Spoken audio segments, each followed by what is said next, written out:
नमस्कार. मी भाऊ तोरसेकर. तुम्ही बघत आहात प्रतिपक्ष.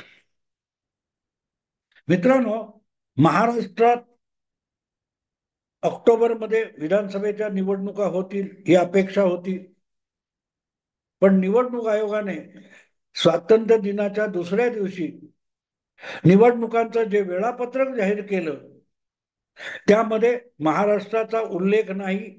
आणि महाराष्ट्रात आत्ता हरियाणा बरोबर निवडणुका होऊ शकत नाहीत असा खुलासाही निवडणूक आयोगाकडून करण्यात आलेला आहे.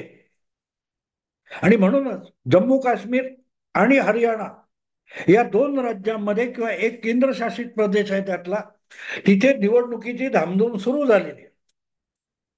हरियाणामध्ये 10 वर्षानंतर परत सत्तेत येण्यासाठी काँग्रेस पक्ष उतावळा झालेला आहे. आणि प्रामुख्याने लोकसभा निवडणुकीत 10 पैकी 5 लोकसभेच्या जागा जिंकल्यामुळे भारतीय जनता काँग्रेस पक्षाचा उत्साह वाढलेला आहे. 5 वर्षापूर्वी हरियाणाच्या 10च्या 10 लोकसभा निवडणुका काँग्रेस पक्ष हरलेला होता. आणि त्यामुळेच 10 पैकी 5 जागा मिळाल्या तरीही काँग्रेस पक्षाला तो आपला प्रचंड विजय आणि भाजपचा दारुण पराभव वाटत असला तर ते स्वाभाविक आहे. स्वाभाविक आहे. आणि म्हणूनच आता संपूर्ण ताकद झोकून द्यायची आणि परत एकदा हरियाणामध्ये काँग्रेसचं सरकार आणायचं म्हणून काँग्रेस पक्ष तयारीला लागला असेल तर चूक म्हणता येणार नाही. उलट दुसरीकडे भारतीय जनता पक्ष सुद्धा लोकसभेत आधीच्या 5 जागा गमावल्या आणि 5 वर्षापूर्वी विधानसभेत बहुमत गमावलेलं होतं. पण कसं बसं सरकार टिकवलं. तर त्यामुळे भाजप सुद्धा आपली सत्ता टिकवण्याच्या चिंतेत आहे. आणि त्यामुळे जी लढत होऊ घातलेली आहे हरियाणामध्ये त्याचं राजकीय आकलन करून विश्लेषण करणं ही तुलनेने सोपी गोष्ट नाहीये. वरकरणी बघितल्यावर वाटेल, पण मतांचे आकडे बघितले तर कळतं की दोन्हीही पक्ष लोकसभेत हरियाणाच्या 10 जागांवर 5 5 जागा मिळून जागांच्या संख्येत एकमेकाला तुल्यबळ असल्याचं दिसते.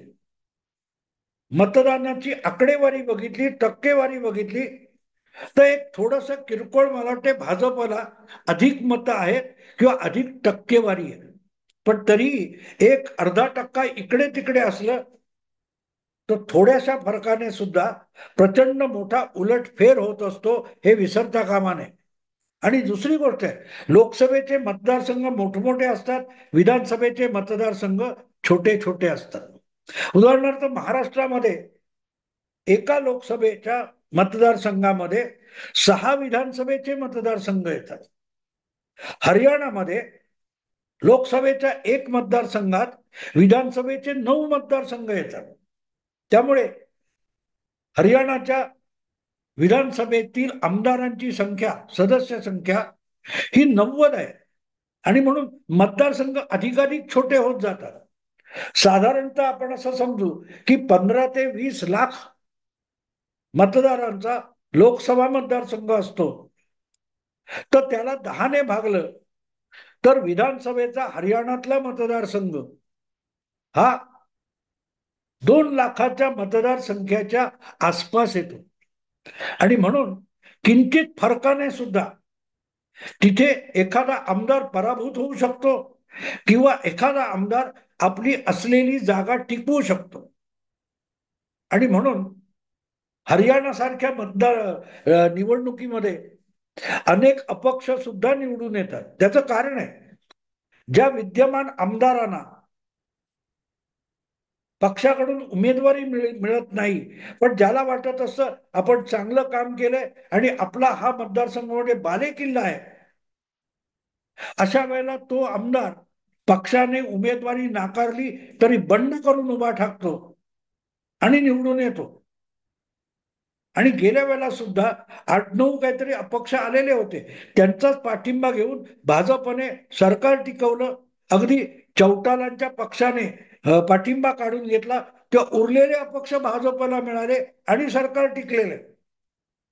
तर ते कमीत कमी मतांवर बाजी मारून जाणं शक्य आहे. त्यामुळे पक्षांतर्गत उमेदवारांची बंडखोरी पण जास्त होत असते.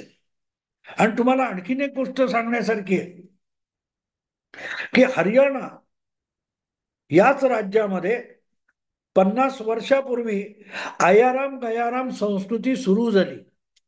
सकाळी या पक्षात, संध्याकाळी त्या पक्षात, अशा रीतीने आमदार पक्षांतर करत होते. त्यापैकी एका आमदाराचं नाव गयाराम होतं आणि तो आमदार सकाळी या पक्षात आणि त्या पक्षात, तर आज या पक्षात आलेला संध्याकाळी त्या पक्षात गेला, तो गयाराम तो आयाराम हो गया, आयाराम तो गयाराम हो गया.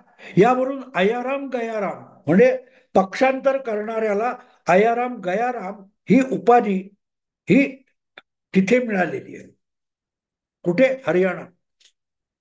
आणि त्याचं कारण असं आहे मित्रांनो की हरियाणाचे विधानसभा मतदारसंघ अतिशय छोटे आहेत. मला वाटत नाही 2 ते 3 लाखापर्यंत च्या मतदारसंख्येपेक्षा मोठे असतील. त्यामुळे विचार करा की 2, 2.5, 3 लाखाचा मतदारसंघ आहे. एकूण मतदान किती? 50% मतदान झालं तरी 1.5 लाखाच्या आसपास मतदान होतं. आणि 1.5 लाखामध्ये 70-75 हजार मतं मिळवणारा हा आमदार होऊ शकतो. आता साधारण ती 1.5 लाख एकूण मतदान असेल आणि त्याच्यात 4-5 भागीदार असतील, तर 50-55 हजार पर्यंत पोहोचणारा सुद्धा सहजगत्या आमदार होऊन जाऊ शकतो. आणि म्हणूनच हरियाणा सारख्या राज्यामध्ये कमी लोकसंख्येचे मतदारसंघ आहेत, तिथे निकालांचा अंदाज बांधणं अवघड होऊन जातं. अवघड होऊन जातं. आणि अशा ठिकाणी जर पक्षामध्ये एकवाक्यता नसेल, एकजूट नसेल, तर मग त्या पक्षात बंडखोरी अधिक होऊ शकते. अनेकदा असं असतं की पक्षाचाच आमदाराला परत तिकीट दिलं तर तिथे दीर्घकाळ काम करणारा आणि यावेळेला आपल्याला तिकीट मिळेल ही अपेक्षित असलेला माणूस सुद्धा बंडखोरी करून उभा राहतो आणि स्वपक्षाच्या उमेदवाराला पाडून आमदार होऊ शकतो. आपल्याकडे तुम्हाला आठवत असेल मीरा भाईंदरला एक नरेंद्र पटेल काय नावाचे भाजपचे आमदार होते. 2019च्या निवडणुकीत भाजपच्या जैन नावाच्या महिला बंडखोर उमेदवाराने अधिकृत उमेदवाराला पराभूत केलं होतं. अनेक ठिकाणी होतं. आणि त्यामुळेच पक्षामध्ये एकवाक्यता नसेल तर पक्षाचे अपेक्षित किंवा असलेले मतदार हे सगळेच्या सगळे तुमच्या पक्षाच्या चिन्हावर मतदार करतील याची कुठचीही गॅरंटी नसते. कुठचीही गॅरंटी नसते. आणि त्याचं कारण आहे मित्रांनो, कारण आहे. शेवटी पक्ष म्हणजे काय असतो? पक्ष हा कुठच्या तरी एकाला नेता मानणारा असतो, त्याचा एक प्रतिस्पर्धी असतो, त्याला 2 नंबरचा नेता मानलं जात असतं, त्यांच्या खाली नेतृत्वाची दुसरी तिसरी चौथी फळी असते. पण यामध्ये आमदार पातळीवर आमदार पातळीवर जे नेते असतात पक्षाचे मतदार अशा पक्षाच्या विचारधारे पलीकडे जाऊन त्या एका विशिष्ट नेत्याला मानणारे असतात. आपण इकडे बघितलं एकनाथ शिंदे हे शिवसेनेत कट्टर शिवसैनिक होते. पण उद्धव ठाकरे जर पक्षाच्या विचारधारेनुसार चालणार नसेल तर त्यांनी बंड केलं आणि जवळजवळ शिवसेनेच्या 17-18% मतदारांपैकी एकूण मतदानामध्ये शिवसेनेचा जो 17-18% हिस्सा आहे त्यापैकी 13% शिवसेनेचे मतदार हे एकनाथ शिंदे बरोबर गेले किंवा एकनाथ शिंदे बरोबर बंड करणाऱ्या आमदारांच्या सोबत गेले. इथे गंमत लक्षात घेतली पाहिजे की पक्षाचा मतदार जो असतो तो एकाच वेळेला पक्षाच्या विचारधारेला बांधील असला तरी त्याच वेळेला पक्षातल्या वेगवेगळ्या नेत्यांची देखील बांधील असतो. आणि त्यामुळे जेव्हा विचारधारा सैल होते त्यावेळेला असा निष्ठावान मतदार सुद्धा त्या नेत्याच्या पाठोपाठ जातो, विचारधारेकडे पाठ फिरवतो. आपण आता बघितलं लोकसभा निवडणुकीत शिंदेचे 7 खासदार निवडून आले. ते निवडून येताना त्यांना 13% अधिक मतं मिळाली. ही गोष्ट ही नवीन नाहीये. इंदिरा गांधींनी काँग्रेस पक्ष 71-70 साली फोडला, तेव्हा काँग्रेसचा बहुतांश मतदार हा इंदिरा गांधींच्या सोबत गेला आणि पक्षाची जी संघटना होती तिच्याकडे मतदाराने पाठ फिरवली.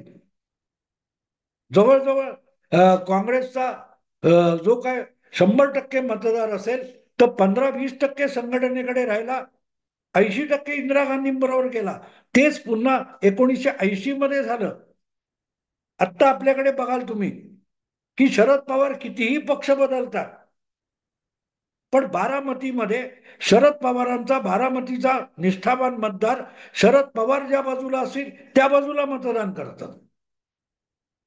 हे होत असतं. आणि म्हणून पक्षाचा मतदार म्हणून जेव्हा म्हणतो, ते जर पक्षातल्या सगळ्या पातळीवरचे नेते एकजूट होऊन लढत असतील. हरियाणामध्ये 2014 मध्ये सत्ता नसल्यामुळे एकजूट होती, तिचा लाभ मिळाला. पण ती एकजूट 2019 मध्ये तेवढी नव्हती. आपसातल्या नेत्यांच्या मारामाऱ्या सत्तेतून सुरू झाल्या होत्या. त्याचे दुष्परिणाम होऊन काँग्रेस भाजपला 2019 मध्ये हरियाणात बहुमत गमावण्याची पाळी आली. तेच काँग्रेसचंही आहे. आणि म्हणून आपण हरियाणाच्या निवडणुकांचा विचार करताना लोकसभेत दणका बसलेला भारतीय जनता पक्ष कमालीचा एकजूट झालेला आहे. आणि त्याच्या तुलनेमध्ये काँग्रेस पक्षात मुख्यमंत्री पद मिळवण्याची जबरदस्त महत्वाकांक्षा असलेले 2 ते 3 तरी नेते आहेत. आणि त्यांच्यामध्ये आत्तापासून 60 मारी सुरू झालेली आहे. दाखवायला सगळे एका स्टेजवर दिसतील, पण व्यवहारात हे जे मुख्यमंत्री पदाचे इच्छुक असलेले 3-4 प्रमुख नेते आहेत, ज्याच्यात एक कुमारी शैलजा आहेत, दुसरे माजी मुख्यमंत्री भूपिंदर सिंग हुड्डा आहे, आणि मला आता नाव आठवत नाही, पण एक कोणतरी प्रदेशाध्यक्ष असलेले कोणतरी माजी प्रदेशाध्यक्ष आहे. यांच्यामध्ये जी हाणामारी आहे ती बघितली तर हे 3-4 मुख्यमंत्री पदाचे इच्छुक असे काँग्रेसमधले नेते आहेत. ते एका परिवारातले, काँग्रेस विचारधारातले, काँग्रेस पक्षातले आहेत, पण कुरुवंशातल्या पांडवांसारखे, कौरवांसारखे भावंड असूनही एकमेकांच्या उरावर बसायला सज्ज असलेले आहेत. आणि तिथे गडबड होते, तिथे गडबड होते. भूपिंदर सिंग हुड्डा हे माजी मुख्यमंत्री, आपला दीपिंदर सिंग हुड्डा नावाचा जो मुलगा आहे त्याला मुख्यमंत्री बनवण्यासाठी कंबर कसून उभे राहिलेले आहेत. आपला वारसा आपल्या मुलाकडे द्यायचा ही त्यांची इच्छा आहे. पण दुसरीकडे माजी केंद्रीय मंत्री आणि विद्यमान लोकसभा सदस्य कुमारी शैलजा आहेत, त्यांना सुद्धा हरियाणामध्ये पहिली महिला मुख्यमंत्री होण्याची महत्वाकांक्षा आहे. आणि म्हणूनच त्यांच्याखेरीज इतर दोघे आणखी नाहीत, मला आता नावं आठवत नाहीत, सांगता येणार नाहीत. पण हे 4 लोक असले तरी प्रमुख प्रमुख 2 स्पर्धक आहेत, शैलजा आणि हुड्डा. आणि या दोघांमध्ये जी हाणामारी आहे ती वरकरणी दाखवली नसली किंवा दाखवली जात नसली तरी पक्षाच्या अंतर्गत कार्यकर्त्यांना त्याची पूर्ण जाणीव आहे. आणि म्हणून मग आपला निकालानंतरचा हक्क प्रभावी ठरवायचा असेल तर आपल्या गटातल्या अधिकाधिक सहकार्याला, आपल्या अधिकाधिक निष्ठावानांना विधानसभेच्या निवडणुकीचं तिकीट मिळालं पाहिजे. यासाठी कुमारी शैलजा असतील आणि हुड्डा असतील हे दोघेही प्रयत्न करणार आहेत. त्यामुळे 90 आमदारांसाठी जे तिकीट वाटप किंवा उमेदवारांसाठी जे काँग्रेसमध्ये तिकीट वाटप होणार आहे त्यामध्ये एकमेकांच्या निष्ठावान उमेदवारांची तिकीट कापली जाणं यासाठी हुड्डा आणि शैलजा आपली संपूर्ण ताकद पणाला लावतील यात शंका बाळगण्याचं कारण नाही. म्हणजे तिकीटच मिळालं नाही तर समोरच्या गटातला एक होऊ शकणारा आमदार आपण कमी केला, ही पहिली पायरी चढणं आहे असं हे दोन्ही नेते मानत असणार. आता दुसरी पायरी, समजा शैलजा, कुमारी शैलजा यांच्या गटातल्या इच्छुकाला, हुड्डा गटातल्या इच्छुकाला तिकीट देऊन शैलजाचा उमेदवार नाकारला गेला, तर शैलजा हे आपल्या पाठीराख्यांची सगळी ताकद हुड्डा यांच्या इच्छुकाला उमेदवारी मिळाली तरी पराभूत करण्यासाठी ताकद लावतील. आणि उलट बघितलं तर हुड्डा यांच्या उमेदवाराला तिकीट नाकारून शैलजा यांच्या पाठीराख्याला जिथे तिकीट मिळेल तिथे हुड्डा तो आमदार निवडून येऊ नये म्हणून प्रयत्न करतील. आणखीन एक भाग असतो, हे दोघेही लोक आपल्या इच्छुकांना बंड करायला प्रवृत्त करतील आणि त्यामुळे 90 पैकी कमीत कमी 20 ते 30 जागी काँग्रेस पक्षातच बंडखोरी करून एकमेकांचे उमेदवार पाडण्याचा खेळ केला जाईल. कशी गंमत आहे बघा. आपसात एकाच पक्षात एकाच परिवारात महाभारत होणार आहे. आणि योगायोग असा आहे मित्रांनो, योगायोग असा आहे की कुरुवंशातल्या भावंडांची जी लढाई झाली त्या लढाईचं क्षेत्र जे आहे त्याला कुरुक्षेत्र म्हणतात आणि ते सुद्धा हरियाणातच येते. हरियाणामध्येच कुरुक्षेत्र हे विधानसभेचं उभं राहणार आहे. आणि तिथे जर शैलजा आणि हुड्डा या काँग्रेसच्या दोन प्रमुख आणि दिग्गज नेत्यांमध्ये महाभारत होणार असेल तर मग ते महाभारत पानिपतच्या लढाईसारखं होईल. योगायोग असा की पानिपतची लढाई मराठ्यांची आहे, मराठी आणि अब्दाली, पण ते पानिपतचं युद्ध क्षेत्र सुद्धा हरियाणातलंच आहे. हरियाणामध्ये पानिपत हा जिल्हा आहे, इतिहास आहे तिथे घडलेला. पण पानिपतच्या लढाईची गोष्ट सुद्धा कुरुक्षेत्रासारखीच आहे.